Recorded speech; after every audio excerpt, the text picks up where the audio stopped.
Hello अस्सलाम वालेकुम। कैसे हैं आप लोग? खैरियत से हैं? आज का टॉपिक काफ़ी इंटरेस्टिंग है। जैसे मैंने आपको पहले वीडियो में तज़किरा किया था कि मैं बिज़नेस सीरीज़ स्टार्ट कर रहा हूँ। अच्छा, इस सीरीज़ स्टार्ट करने का बेसिक जो मकसद है वो यही है कि देखें, ऑनलाइन बिजनेस हो या कोई भी अमेज़ॉन पे एक्टिविटी हो या किसी किस्म की भी आप ई कॉमर्स वेबसाइट चला रहे हो, एनीथिंग यू आर डूइंग, सही है ना? जब तक आपको फंडामेंटल ऑफ बिजनेस नहीं पता या व्हाट इज बिजनेस ही नहीं पता, तो आप कैसे कोई भी काम कर सकते हैं? सही है। तो इस कंटेंट को या इस एपिसोड को या इस सीरीज को बनाने का मकसद यही है कि आपको बिजनेस के हवाले से बेसिक नो हाउ हो जाए। सही है। हम आगे जब एडवांस स्टेज में जाएं तो हमें पता हो कि बिजनेस क्या होता है। तो आज की जो एपिसोड है हम डिस्कस करेंगे कि व्हाट इज बिजनेस या इंट्रोडक्शन ऑफ बिजनेस। तो बेसिकली बिजनेस जो है, एनी ऑर्गेनाइजेशन या कोई भी इंडिविजुअल या कोई भी कंपनी जो कि गुड्स और सर्विसेज सेल करती है और कोशिश करती है कि प्रॉफिट जनरेट कर सके। सही है।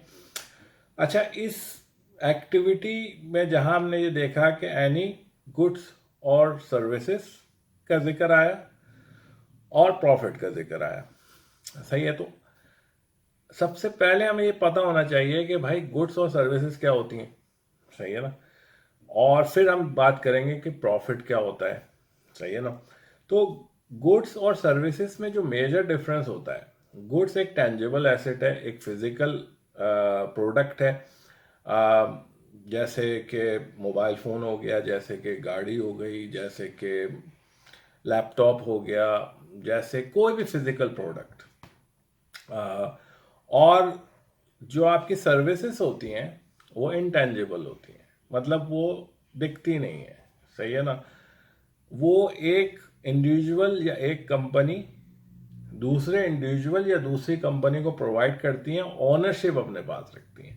तो ये जैसे कि उसकी एग्जांपल है, आप किसी डॉक्टर को दिखाने गए, आपको कोई बीमारी हो गई है, वो उसकी आपको एडवाइस करेगा, दवाएं प्रिस्क्राइब करेगा, अपने पैसे लेगा, मगर अपनी सर्विसेज की ओनरशिप अपने पास रखेगा। इसी तरह हेयर ड्रेसर है, आप गए, आपने बाल कटवाए, उसने आपके बाल काटे, आपसे पैसे लिए, मगर अपने जो ओनरशिप है सर्विस की अपने पास रखेगा। बाज़ जगहों पे ये दोनों सर्विसेज म्यूचुअली प्रोवाइड की जा रही होती है, मतलब प्रोडक्ट और सर्विस दोनों म्यूचुअल प्रोवाइड की जा रही होती है, जिसको हम हाइब्रिड मॉडल कहते हैं। जैसे रेस्टोरेंट है, वहाँ पर वेटर सर्विस प्रोवाइड कर रहा है मगर एट द सेम टाइम आपको फूड भी मिल रहा है।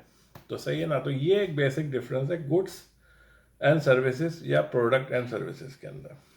अच्छा, मैंने दूसरा जो जिक्र किया था वो किया था प्रॉफिट। सही है ना? अब प्रॉफिट क्या बोला है भाई? क्योंकि प्रॉफिट नहीं है ना तो फिर बिजनेस ही नहीं है। सही है। तो प्रॉफिट कैसे आएगा, जो सबसे इंपॉर्टेंट चीज़ है ना। तो प्रॉफिट के लिए भाई रेवेन्यू होना बहुत ज़रूरी है। अब आप बोलेंगे कि रेवेन्यू क्या होता है? रेवेन्यू बेसिकली, जैसे मैंने अभी जिक्र किया ऊपर, कि आप गुड्स और सर्विसेज बेच रहे हैं। अब जैसे मैं गुड्स ले लेता हूँ, गुड्स में मैं ले लेता हूँ मोबाइल फ़ोन। आप जी मोबाइल फ़ोन या तो शॉप पे बेच रहे हैं या ऑनलाइन बेच रहे हैं, उसकी आप कोई प्राइस टैग रखेंगे। सही है ना? और उस प्राइस टैग पे एक कंज्यूमर जो कि बायर है वो आपसे खरीद रहा है। सही है ना? तो उसकी क्वांटिटी जितनी आप बेचेंगे और जिस प्राइस टैग पे बेचेंगे, सही है ना, वो जब मल्टीप्लाई होंगे दोनों आपस में तो एक रेवेन्यू आपको प्रोड्यूस करेंगे। अच्छा, रेवेन्यू प्रोड्यूस होने का मतलब ये नहीं है कि आप प्रॉफिट में हैं। सही है ना? रेवेन्यू होने का मतलब यह है कि आइटम बिक रहा है। सही है, जो भी प्रोडक्ट है वो सेल हो रही है। अच्छा, अब हमें कैसे पता लगेगा कि हम प्रॉफिट में हैं? तो हमारे सबसे इंपॉर्टेंट जो फैक्टर होगा इसमें कि रेवेन्यू जो भी आपने प्रोड्यूस किया उस सेल एक्टिविटी से, सही है, उसको आप माइनस करेंगे अपनी एक्सपेंसेस से। अच्छा, मैं एक्सपेंसेस को ज़्यादा डिटेल में अभी बात इतनी ज़्यादा नहीं करूँगा, उस पर एक पूरी की पूरी एपिसोड करूँगा, मगर आपको सिर्फ एक ब्रॉड जो है उसकी ब्रॉडली एक्सप्लेन कर देता हूँ कि एक्सपेंसेस क्या हो सकते हैं। एक्सपेंसेस उसकी कॉस्ट हो सकती है उस मोबाइल फ़ोन की, उसको बेचने के लिए जो आपके खर्चे हैं, मतलब उसकी स्टोरेज है, या आपने कोई एम्प्लॉयज़ रखे हुए हैं अपनी दुकान में, उनकी सैलरीज हैं, बिजली का बिल है, इंश्योरेंस है, जो भी खर्चा आ रहा है ना आपको उस मोबाइल को एक बायर को बेचने में, वो आप अपने रेवेन्यू से माइनस करेंगे तो आपको जो फिगर मिलेगी वो आपकी प्रॉफिट होगी, और उसका पॉजिटिव होना बहुत ज़रूरी है। अच्छा, कितना पॉजिटिव होना ज़रूरी है तो वो एक अलग डिबेट है कि वो 15% प्रॉफिट होना चाहिए, 20% प्रॉफिट होना चाहिए, 25, उसको हम आगे डिस्कस करेंगे अगली एपिसोड में। बट प्रॉफिट होना ज़रूरी है।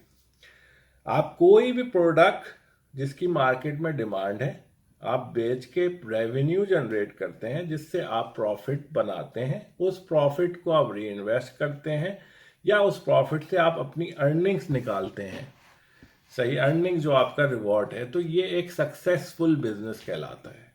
सही है। अच्छा, इसमें सबसे अब लोग ये कहेंगे कि भाई ये कैसे, मतलब मुमकिन कैसे है, हमारे पास कौन सी ऐसी प्रोडक्ट हो कि हम जो है इस बिजनेस को मतलब वायबल बना सकें, कि हम उसको बेचें, रेवेन्यू जनरेट करें और उससे एक अच्छा हैंडसम प्रॉफिट बनाएं, जिससे हम अपने एक्सपेंसेस भी हमारे कवर हो जाए और हमें अर्निंग यानी कि हमारा रिवॉर्ड भी हमें मिले। सही है। उसके लिए सबसे इंपॉर्टेंट जो चीज़ होती है ना, वो होती है म्यूचुअल बेनिफिट। मतलब सेलर का और बायर का म्यूचुअल बेनिफिट होना बहुत ज़रूरी है। मतलब सेलर कोई भी प्रोडक्ट या सर्विसेज बेच रहा है, उसको खरीदने वाले बायर या ख़रीदार मौजूद हैं जो कि उसको वो पैसे देने के लिए तैयार हैं और खुश हैं उस प्रोडक्ट को खरीदने में या उस सर्विस को खरीदने में। और जो सेलर उसको बेच रहा है उसके पास प्रॉफिट भी जनरेट हो रहा है। सही है। तो ये म्यूचुअल जो बेनिफिट है, जब ये होता है तो एक सक्सेसफुल बिजनेस होता है।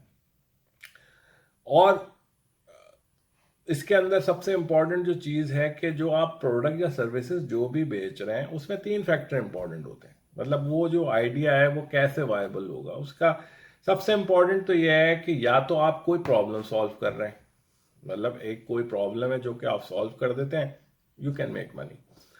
दूसरा ये है कि आप 3 चीज़ों पे अपनी जो भी स्टार्टअप है या जो भी आइडिया है उसको आप एवल्यूट कर लो। पहली चीज़ होती है मार्केट फिट या मार्केट अपॉर्चुनिटी, कि भाई जो भी मैं प्रोडक्ट जा रहा हूँ बेचने, उसकी जो मार्केट है, उसकी मार्केट में डिमांड मौजूद है, नंबर 1। नंबर 2 जो आप सबसे इंपॉर्टेंट चीज़ होती है उसकी ग्रोथ, कि एयर ऑन एयर जो ये मार्केट, जो प्रोडक्ट मैं बेच रहा हूँ उसकी ग्रोथ कैसी है मार्केट में। मतलब ग्रोथ में बहुत सारे फैक्टर हो सकते हैं। अभी जैसे कोविड है, कोविड में ऑनलाइन बिजनेस इज बूमिंग, या बहुत सारी प्रोडक्ट जैसे मास्क हो गया था, मतलब सैनिटाइजिंग प्रोडक्ट्स थी, दे आर बूमिंग। मतलब नॉर्मल डेज में जो सोचता भी नहीं था वो भी खरीद रहा था। सही है ना। तो उसकी, और अब मगर कोविड के बाद उसकी डिमांड क्या होगी। सही है ना। तो ये है डिमांड कि मार्केट में, और ग्रोथ, मतलब डिमांड के साथ साथ ग्रोथ, कि भाई अब एयर ऑन एयर आपने ऐसी प्रोडक्ट निकालनी है कम से कम जो कि, या जो भी स्टार्टअप आप कर रहे हैं उसकी ग्रोथ कम से कम 10 साल तक एक सस्टेनेबल ग्रोथ उसकी मौजूद हो। और उसके बाद आता है कंपटीशन, कि सही है मेरे पास मार्केट भी मौजूद है, मेरे पास ग्रोथ भी मौजूद है, मगर मैं मार्केट को compete कर सकूंगा। मतलब जो भी प्रोडक्ट या सर्विसेज मैं लेके आया हूँ मार्केट में, उसकी मेरी जो कॉस्ट है या जो मेरी ऑपरेशनल कॉस्ट है वो मिलके मुझे एक हैंडसम प्रॉफिट दे सकेंगी। तो ये बेसिकली जो 3 फैक्टर होते हैं ये इंपॉर्टेंट होते हैं। तो मैं समराइज करता हूँ, बिजनेस क्या होता है। बिजनेस ये होता है कि आप कोई भी गुड्स एंड सर्विसेज आप सेल करते हैं और कोशिश करते हैं प्रॉफिट बनाने की। प्रॉफिट जो है वो डिपेंड करता है रेवेन्यू पे, क्योंकि रेवेन्यू ये डिसाइड करता है कि आपकी प्रोडक्ट वायबल है और रेवेन्यू होने का ये मतलब नहीं कि आप प्रॉफिट में हो, क्योंकि रेवेन्यू से आप डिडक्ट करते हैं, आप माइनस करते हैं आप अपने सारे एक्सपेंसेस, और फिर आप देखते हैं कि आपका जो प्रॉफिट है वो पॉजिटिव है, वो कितना पॉजिटिव है, आया वो आपको इतना पैसा देता है कि आप री इन्वेस्ट करके अपने आप को एक्सपेंड कर सकें, या आपकी अर्निंग्स या आपको अपनी रिवॉर्ड या सैलरीज मिल सके। तो ये अगर आप सारे फैक्टर सही है, और जो भी प्रोडक्ट आप बेच रहे हैं सही है, वो इस काबिल है कि वो रेवेन्यू भी जनरेट कर सके। मतलब अगर कोई प्रोडक्ट सेल नहीं हो रही सही है ना, तो फिर प्रॉफिट भी नहीं होगा।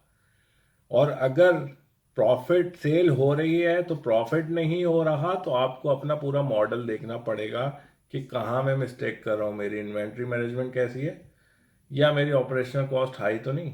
तो ये सारे के सारे जब आप फैक्टर को आप लिंक करते हो तो एक अच्छा एक बिजनेस मॉडल बनता है, जिसको हम एक बिजनेस कहते हैं। तो उम्मीद है दोस्तों आपको ये वीडियो अच्छी लगी होगी, और आगे फिर हम दूसरे टॉपिक्स पे बात करेंगे। जब तक के लिए मुझे इजाज़त दें, और इंशाल्लाह फिर आपसे मुलाकात होगी। ओके, अल्लाह हाफिज़।